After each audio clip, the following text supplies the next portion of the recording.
Hi there and welcome back. Today we're going to be getting slightly technical and at the same time delve into a little music technology.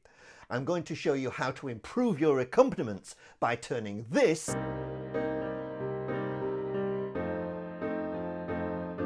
into this.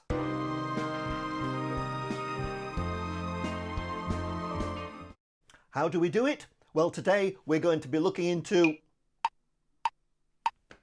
click tracks.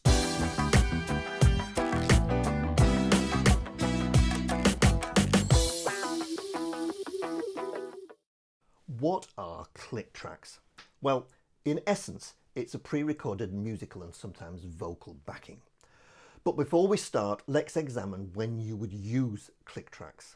Well, some companies work in small theatres or performance spaces and do not have the room for any musicians at all, let alone a full band. And by using a click track, it will help to fill out the sound of the musical backing and make it sound more professional. Pre-recorded vocals are sometimes used to augment the singing in more dance-heavy productions.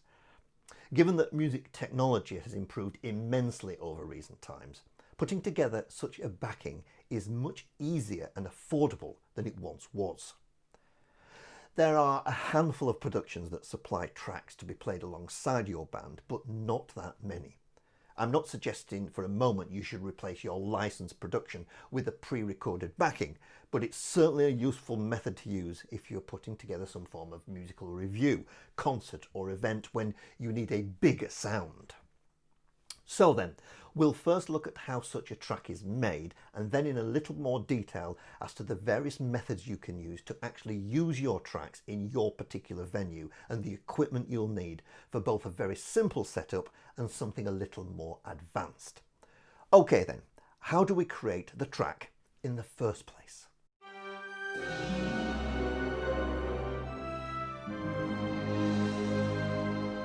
The internet is littered with tracks you can purchase and then use in your performances.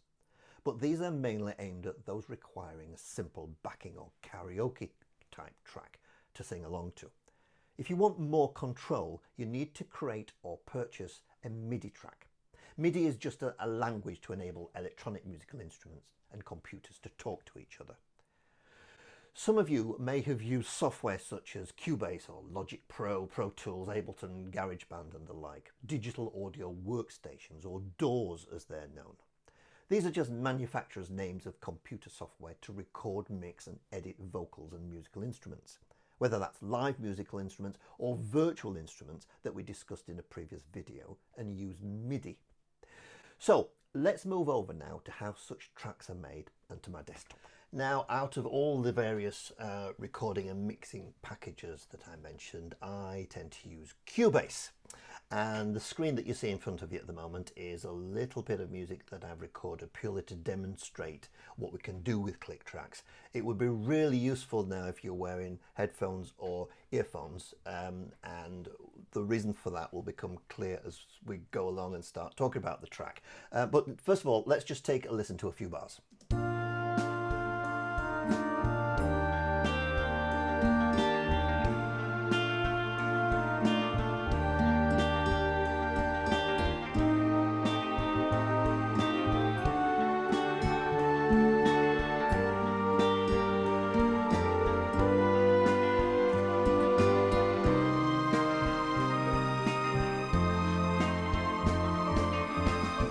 Okay, that gives you an idea. So the tracks that we're using, there's not a lot, and it's important to point out that there are no really expensive virtual instruments here.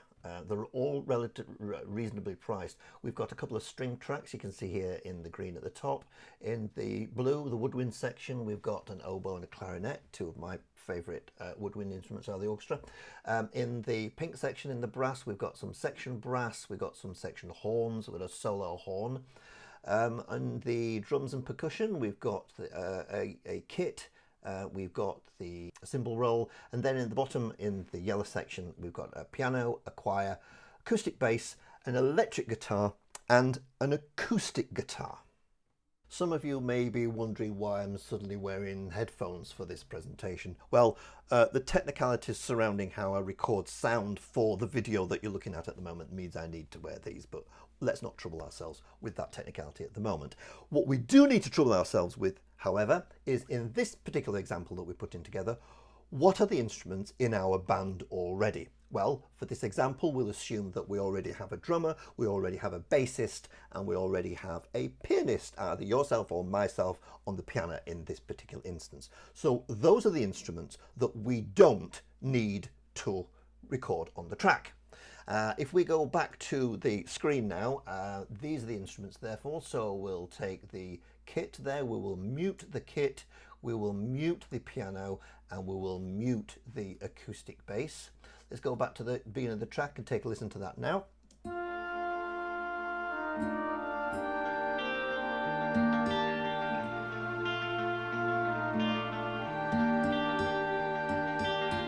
Somewhat thinner, but then you would expect that anyway.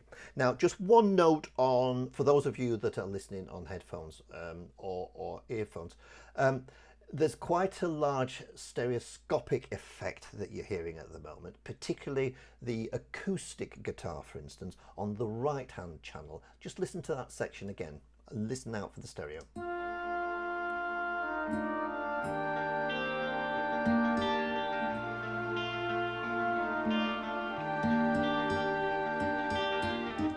Now, the reason that I mention that is that later on in this video, we're going to be looking at a simple setup and a more advanced setup for playing click tracks. It's only the more advanced setup where you could actually use stereo if you want your track to be reproduced in stereo.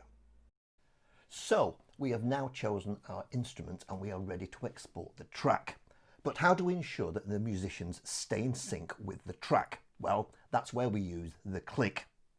The click is a separate track that only the musicians will hear and play along to. Now, the vast majority of music we listen to nowadays is on hideous things like these or these in stereo. What comes out of the left earpiece is very slightly different to what comes out of the right earpiece. In the simplest form of click track, we would have the click for the musicians recorded to either the left or the right, and the track itself recorded to the opposite channel, as they're called. In a slightly more advanced system, we could record the tracks in stereo and use a third channel for a click, but more about that later. So the click itself in this example, it sounds like this. So there's the 1, 2, 3, 4, 1, 2, 3, 4 different forms of click, but this is the one that I tend to use.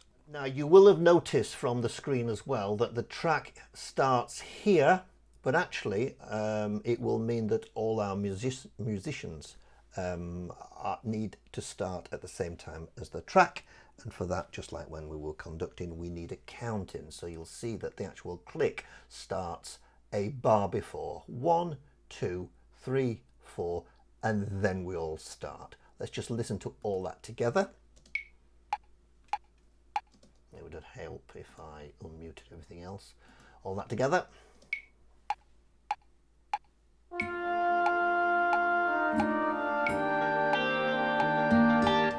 So it's a very clear counting. Something that is now vital before you export this particular track is that we need to make sure that the click is on one channel and all our musical instruments are going to be on the other channel. So I'm just now taking our instruments and making sure they're going to come out on the left. Let me just play it while we're going.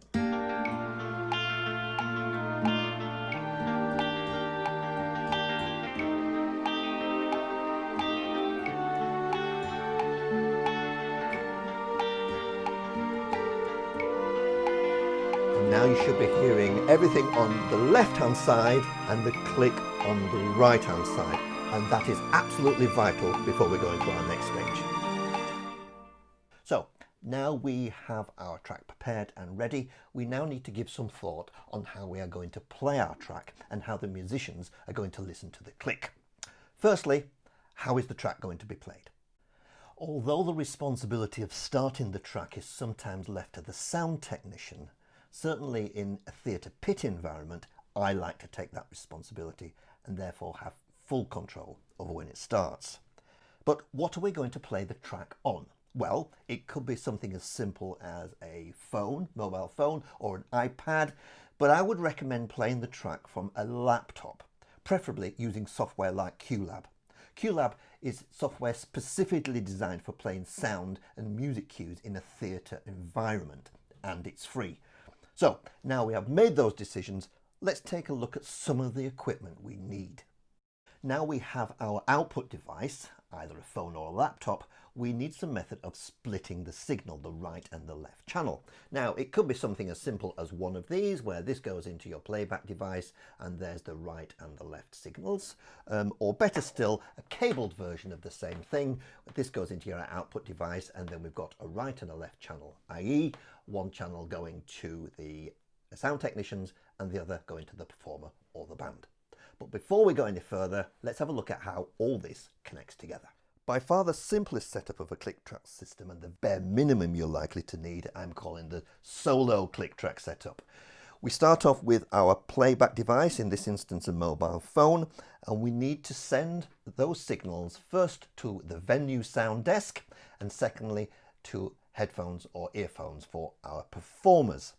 As mentioned previously, we need our splitter device to send one signal in that direction and the second signal in that direction. But as you can see, this will only serve one person, not ideal. Let's take a look at a more adaptable and robust system. We have our two destinations, the sound department and this time a set of headphones for our band members. And this time we're going to start with our playback device as a laptop. Now, the output from your sound card on your laptop, however, isn't ideal. One reason being very easy to pull out. The second reason is that we've all suffered from when we move that around, we can hear crackling in our speakers or headphones or earphones. So that's not ideal either. Now, this is a relatively old 2012 actually MacBook Pro, and it's got some rather old technology we can see here. This is a FireWire output, but those have been replaced more recently now with USB 2 or Thunderbolt outputs. However, these outputs need to be sent to an audio interface. What is an audio interface? Well, it basically replaces the sound card in your computer and gives a great deal more inputs and outputs for your music than what is offered by your computer alone. Now, you don't have to use an audio interface in this specific setup. You could eliminate it altogether, but like I say, that's not ideal, but it can be done. The stereo signal is then sent from the audio interface to a small mixer. This device has many uses as it will take many inputs and feed the signal in various directions. So then let's have a look at our mixer. Now don't be put off by how complicated this may look at first. I tend to treat devices like this as a series of inputs and outputs. In this particular model, we have a series of inputs here at the top with a gain control. We then have a series of knobs that alters the EQ or the frequency of the various tracks, and then at the bottom a series of level controls.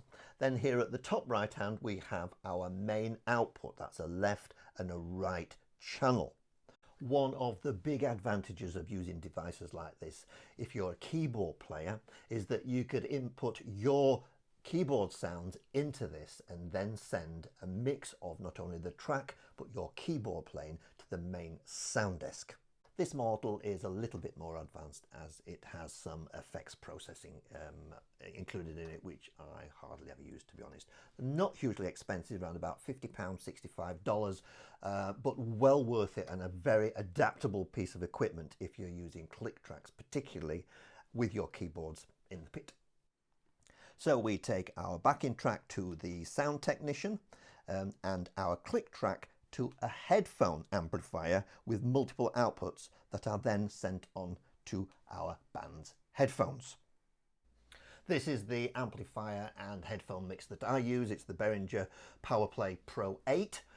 It has 8 channels and the added advantage of each channel has 2 outputs, so you could actually connect 16 musicians to this.